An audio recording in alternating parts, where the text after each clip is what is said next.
Three rabbis are debating a point of Jewish law. Two of them say one thing, one says another. Suddenly, God's voice booms from the heavens. The minority opinion is correct. The two rabbis look up and say, okay, so now it's 2 against 2.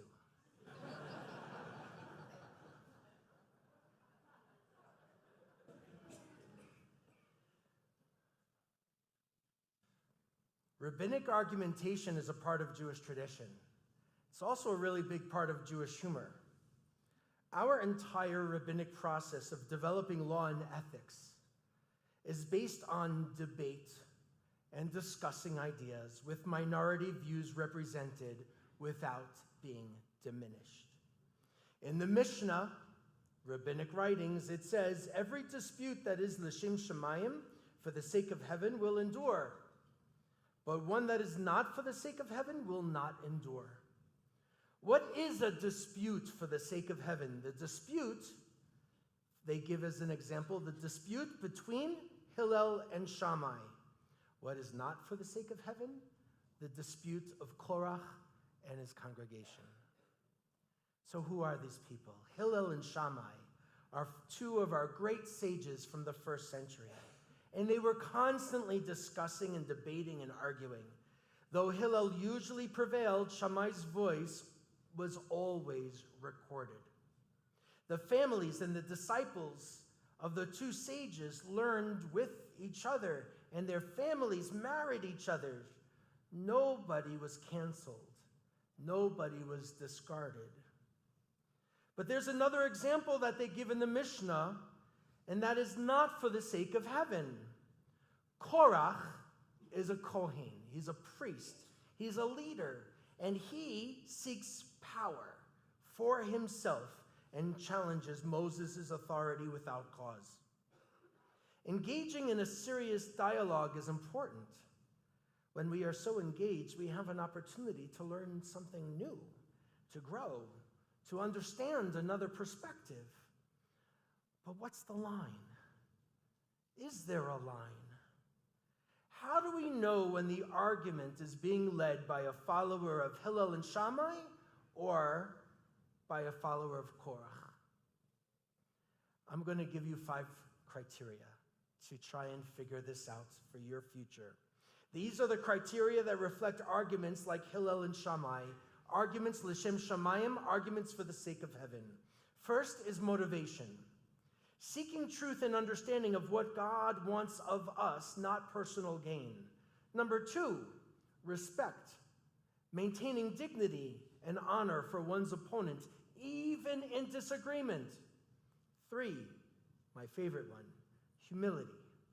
Willingness to learn from and even adopt the other's position when convinced. 4, constructive outcomes. The disagreement leads to deeper understanding and preserved relationships. And the last, focus on the issues, addressing the substance of the matter, not attacking the person. Now, let's explore the arguments of a follower of Korach, something that is not for the sake of heaven. We're going to have parallel criteria here. Motivation, seeking personal power, honor or advantage. Disrespect, attacking a person's character or legitimacy, not just their position. 3, pride, unwillingness to concede or learn, fixed positions regardless of evidence. 4, destructive outcomes. The argument tears apart relationships and community. And number 5, personal attacks, making it about the individual rather than the principles. I share all of this tonight, big background, because tonight and tomorrow, I'm talking about issues of concern that have become divisive in our families, in our communities, in our synagogues, and our country. And as the rabbi here, There are always going to be people who disagree with something I do or say or teach or preach. I'm kind of used to it. And as long as it's constructive, respectful, and sincere, then I think we can build a big and beautiful tent of Judaism here for us. But here's the thing. I'm accountable to more than just you. I'm an employee of our synagogue, to be sure. I am accountable to our board of trustees, absolutely. But as a rabbi, amongst the people of Israel, I serve beyond our synagogue's elected leadership. I serve the Jewish people and the Kadosh Baruch Hu, the Holy One of Blessing, as best as I possibly can. And rabbis, I think, need to put it out there and encourage our congregants to think, to pray, to act. But I always hope and pray that our conversations can be for the sake of heaven, enduring, respectful, and caring. So, I need to tell you something. I'm concerned about our democracy. Scholars have been noticing that there's a decline in the strength of democracies around the world for several decades. There are people who try to undermine individual rights. There are attacks on a free press and free speech. There's an aversion to expertise, and instead, loyalty is rewarded with positions of power and influence. I know that anti-Semitism that we are witnessing is so very painful, and it seems to be everywhere. And there are some in our government that are promoting it and claiming to be fighting it on our behalf. But really, it's a manipulation. We're witnessing the weaponization of anti-Semitism when a government uses it as the rationale to deny the rights of others. And it's hardly only about us in the Jewish community. There are individuals and families where someone who identifies as queer is having their very physical existence be threatened. There are LGBTQ+ refugees looking for safety in places like Colorado. One Jewish organization called Keshet, which means rainbow, has created a fund. We've gotten to the point where they've created a fund to help families with a queer child move to a different state to increase their safety and make sure that they can access the health care they need. Immigrants to America are experiencing fear and vulnerability as visas are revoked, whether they are from Latin America or our partners from Afghanistan and certainly other places. ICE, the U.S. Immigration and Customs Enforcement, has sent out masked officers to detain and deport people, separating families, detaining individuals in terrible conditions. In an effort to protect us as best as we can, any immigrant on our campus at this synagogue, we have a new sign on our doors that quotes the prophet Isaiah, saying, "For my house shall be called a house of prayer for all peoples." And below it, we wrote, "To our congregants, guests, and visitors, all are welcome."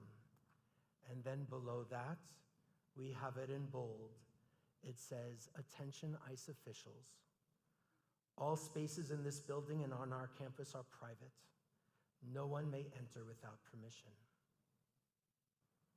I can't believe we've done that. We have congregants who are naturalized citizens of this country who are worried about their safety and feel compelled to carry their American passports all of the time. We have other congregants who are getting citizenship in other European countries, places from where their grandparents or great-grandparents were exiled from or persecuted because they were Jews. Why? So that this generation can have an exit plan. Our scientists in our congregation, and our congregation has a bunch, they're fearful, not just for their livelihoods as they work in federally funded research labs in Boulder, but also about what the elimination of their offices or departments could mean for this country or our planet. I'm worried about our democracy. And I know it's hard to watch, and I know for some this is hard to hear. It's hard to keep up with all of the news coming at us. I do believe we need to find a balance so that we don't become so overwhelmed or injured that our mental health suffers, and there is too much at stake to not be engaged. I want to share some ancient Torah wisdom. We read in Deuteronomy a simple line that I will share as often as I can in this congregation. The three words are lo tuchal lehit alem. It's often translated as, you must not remain indifferent. Lehit alem has root letters, ayin, lamed, mem. Every word has root letters. Their basic meaning is to conceal. Lehit alem is a reflexive verb. And if you haven't studied verbs in a few, it means that the doer and the receiver of the action are the same person. So, it's not really about being indifferent. I would translate it as, do not hide yourself. Do not conceal yourself, or do not run away. It's a strange statement that is read in the middle of all of these other laws about how we should return a neighbor's ox, or we should put up this small guardrail called a parapet up on our roofs to prevent someone who is up there from falling. We don't know why they're up there, but they shouldn't be. But if they are, you need to have a fence. And that fence, that guardrail, will keep them from falling. I think Judaism believes in guardrails. Guardrails. All of the laws that we are given in this section of the Torah that I'm talking about are examples of how we have responsibilities for one another, how we have responsibilities to create a just society. That's my spiritual foundation. We have a mutual responsibility to one another. Or in other words, love your neighbor as yourself. Why am I going to such great lengths to discuss this? People today are concerned about rights. I am too, to be sure I am. But there is a sense that having rights means that I have no responsibilities. I am only owed. I don't have to give or contribute somehow. In Judaism, it is because every person is created in God's image, and so they have worth and value and need to be treated with dignity. There is no exceptions for being created in God's image. Chaim Cohen is a 20th century human rights attorney, a Jewish law scholar, who is also a justice on Israel's Supreme Court. And he would argue that our rights emerge from our duties. By performing a duty, you are doing the will of God, and as such, you create protections for someone else. Another Jewish scholar, this time from Cornell University Law School, Milton Konvitz, he taught, people today conform faith to their own image to make it serve their own interests. This would be nothing short of idol-making and idolatry. Precisely the opposite is involved. In Judaism, there is constant study, examination, and re-examination of beliefs, values, historical events, parables, myths, narratives, proverbs, prophecy, and poetry, so that there may be no idols and no idolatries. And this is the best part of what he said. The only real, the only radical heresy is fundamentalism, literalism, the belief that there is no room for interpretation. And because we are responsible for one another, our own sacred text of the Talmud, our sages instructed us to know when to protest. They actually call out to protest. The Gemara comments, anyone who had the capability effectively to protest the sinful conduct of the members of his household and did not protest, he himself is apprehended for the sins of members of his household and punished. It's a little harsh. But it's not supposed to be literal. Let's keep going. If he's in a position to protest the sinful conduct of the people of his town, and he fails to do so, he's apprehended for the sins of the people of his town. This is why we know this isn't literal. If he's in a position to protest the sinful conduct of the whole world, and he fails to do so, he's apprehended for the sins of the whole world. And the Talmud says that one of the most significant leaders, an exilarch, a leader of all of Babylonian Jewry, was apprehended. Why?